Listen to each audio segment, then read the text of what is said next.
ଆସିଛି ସୁଯୋଗ ପ୍ରଭୁ ନାହାନ୍ତି ତ ତୁମ ପରେ କ୍ଷୁଧ ଖ୍ରୀଷ୍ଟଙ୍କୁ କର ହେ ତ୍ୱରିତେ ସାକ୍ଷାତ ଶେଷ ବିଚାରର ଦିନ ଯେ ନିକଟ ବିବେଚ।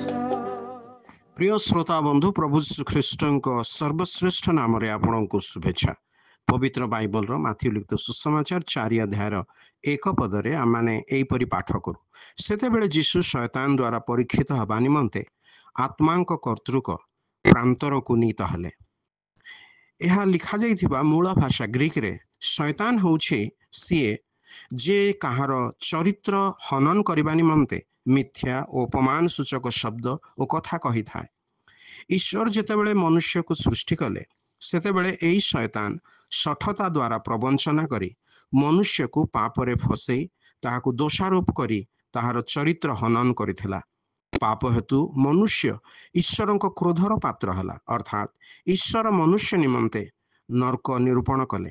ଯେଉଁ ପ୍ରଭୁ ଯୀଶୁ ନିର୍ଦ୍ଦୋଷ ଓ ନିଷ୍ପାପ ହୋଇ ସୁଦ୍ଧା ଯୋହନଙ୍କ ଦ୍ୱାରା ଜଳରେ ଡୁବିତ ହେଲେ, ଏହାପରେ ପବିତ୍ର ଆତ୍ମା ତାହାଙ୍କୁ ପ୍ରାନ୍ତରକୁ ଘେନିଗଲେ ଯେପରି ସେ ଶୟତାନ ଦ୍ୱାରା ପରୀକ୍ଷିତ ହେବେ। ଏହା ଦର୍ଶାଏ ଯେ ଯୀଶୁ ଆମମାନଙ୍କ ସଦୃଶ ସର୍ବ ପ୍ରକାରେ ପରୀକ୍ଷିତ ହେଲେ।